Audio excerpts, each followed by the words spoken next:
Hi hello வணக்கம். வாங்க சாப்பிடலாம். இன்னைக்கு உருளைக்கிழங்கு குருமா எப்படி செய்வது மேடம் கிட்ட கேட்டு தெரிஞ்சுக்கலாம். வாங்க మేడం ఇప్పుడు నేను అందరికి మేడం అయిపోయినా.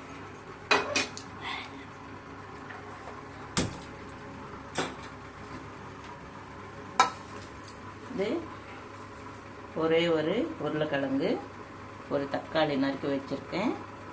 இதுக்கு ஒரு சின்ன வெங்காயம், 2 வெங்காயம் பொடியாக நறுக்கி வச்சுருக்கேன். ரொம்ப பொடியாக நறுக்கினா கூட நல்லா இருக்காது. கொஞ்சம் வெங்காயம் இப்படி இருந்ததா எல்லாம் வேக வச்சு நம்ம மசாலாலாம் போட்டதுக்கப்புறம் நல்லா டேஸ்ட் நல்லா வரும். ரொம்ப பொடியாக நறுக்கினா கூட அது ஒரு கொழ கொழன்னு இருக்கும், நல்லா இருக்காது. அதுக்காக தான் இப்படி அரைச்சிருக்கேன். இப்போ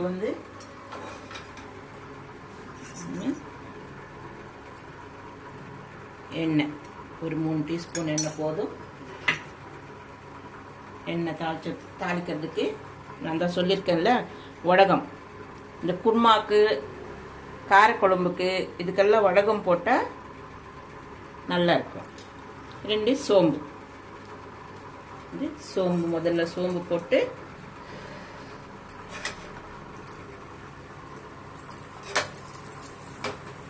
சோம்பு போட்டுருக்கேன்.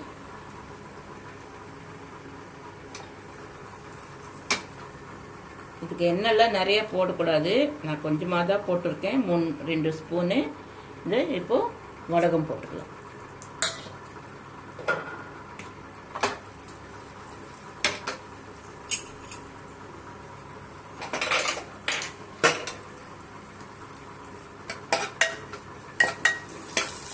இதில் காயெல்லாம் போட்டு குருமா வெஜிடபிள் குருமா ஆகிடும். நான் செய்யறது வெறும் பொட்டேட்டோ குருமா, உருளைக்கிழங்கு குருமா.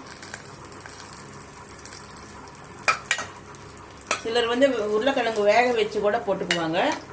நான் எல்லாமே குக்கரில் ஒன்றா மிக்ஸ் பண்ணி போட்டுடுவேன்.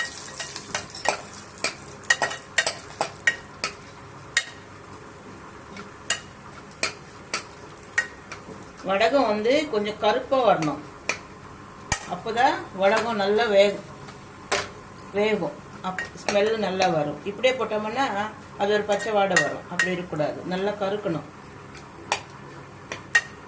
வடகம் எப்படி செய்யறதுன்றது நான் சொல்லித்தரேன். இப்போ இல்லை, கொஞ்சம் வெயில் சீசன் வரணும், இன்னும் 2 மாதம் போகணும். அப்போ தான் நம்ம வடகம் தயார் பண்ணுறோம்.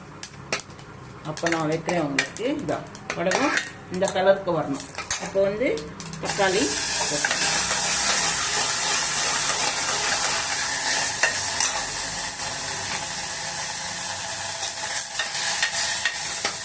அப்புறமா வெங்காயம்.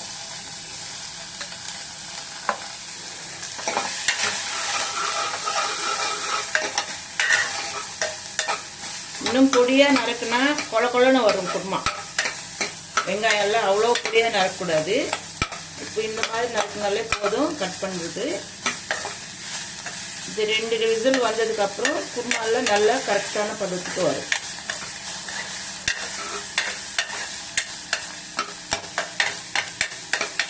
வதங்கிடுச்சு. இப்போ உருளைக்கிழங்கு போட்டுக்கலாம். அதில் கருவேப்பிலை கூட போட்டுக்கலாம்.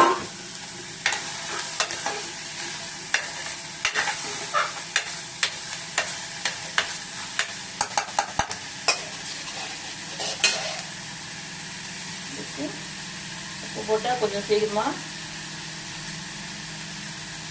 வதக்க முடியும். பாருங்கள், உப்பு. இது மஞ்சத்தூள். இதுக்கு என்னென்ன அரைச்சி ஊற்றணுன்றது காட்டுறேன். இதுக்கு 2 பச்சை மிளகாய், 4 முந்திரி பருப்பு, ஒரு 4, ஒரு 3 துண்டு இஞ்சி, ஒரு 4 பல்லு பூண்டு, கொஞ்சம் தேங்காய் 2, ஒரு பத்து போட்டால் போதும். நிறையெல்லாம் தேங்காயெல்லாம் சேர்த்தா கூட டேஸ்ட் இருக்காது. இது அரைச்சி ஊற்றுறதுக்கு நம்ம சின்ன ஜாரில் வச்சு இது எல்லாம் ஒன்றா போட்டு அரைச்சிக்கலாம்.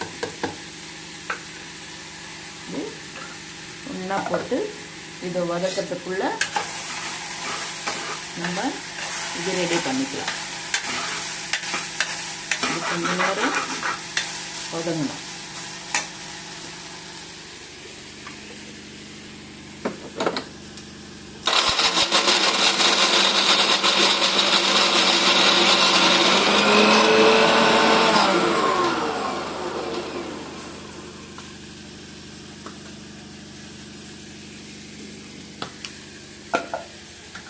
இது கொஞ்சம் தண்ணி விட்டு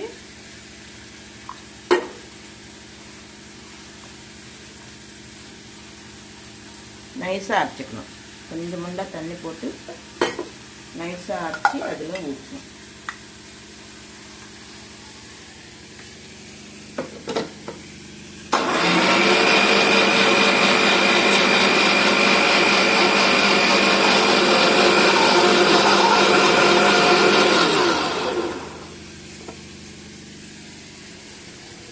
அது வதங்கிடுச்சு நல்லா.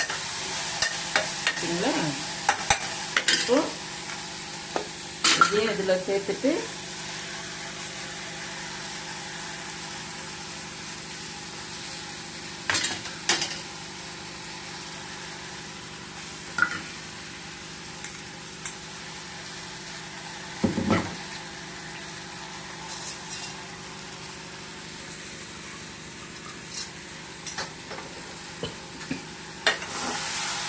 கொஞ்ச நேரம் வதக்கினா போதும். இது வெள்ளையாக இருக்கும். ஏன்னா இதில் காரம் எல்லாம் வேண்டாம் இனிமேல். ஏன்னா 4 பச்சை மிளகாய் போட்டிருக்கிறோம்.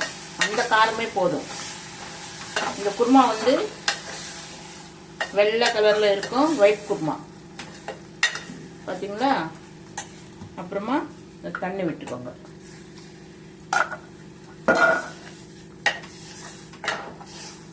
இதுக்கு வந்து மிளகாய் தூள் எல்லாம் போட வேண்டாம்.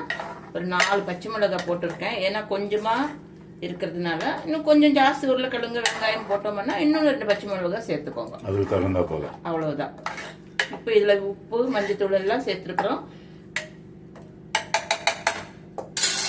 இதுக்கு வந்து நான் சொல்லியிருக்கேன்ல உங்களுக்கு ஒரு மசாலா பவுடர், அது கொஞ்சோண்டு மேலே போட்டுங்க. தூவிடணும். மேலே தூவிட்டு குக்கரை வச்சு லாக் பண்ணிடலாம். 2 விசில் வந்தா இதுக்கும் போதும். 2 விசில் போதும். இதை பார்த்துக்கோங்க. இந்த கலர் வந்து வெள்ளையா தான் இருக்கும். குருமா ரெட் கலர்ல இருக்காது. இது மூடிட்டு 2 விசில் வர வரைக்கும் அப்படியே அடுப்புல வச்சுக்கோங்க. Potato kurma ready. பார்த்தீங்களா? White colour kurma. Mutton kurma மாதிரி. இதுல பச்சை மிளகாய் வேணாம் அப்படின்னாக்கா நீங்க மிளகாத்தூள் சேர்ந்துக்கலாம், மிக்ஸ் பண்ணிக்கலாம் மிளகாத்தூள். நான் வந்து இன்னைக்கு பச்சை மிளகாய் சேர்த்துருக்கேன். ஏன்னா இது வந்து இந்த தக்காளி ரைஸ்க்கு வந்து இது ஒயிட் கலர்ல இருந்தா காம்பினேஷன் நல்லா இருக்கும். ரைத்தா. இது ரைத்தா. தக்காளி சாதத்துக்கு ஒரு ரைத்தா, ஒரு குருமா, தக்காளி சாதம். நீங்க இதுலயே பாத்தீங்கன்னா உங்களுக்கு இது எப்படி இருக்குன்றது தெரியும். சரிங்களா? இப்படி குருமா வச்சு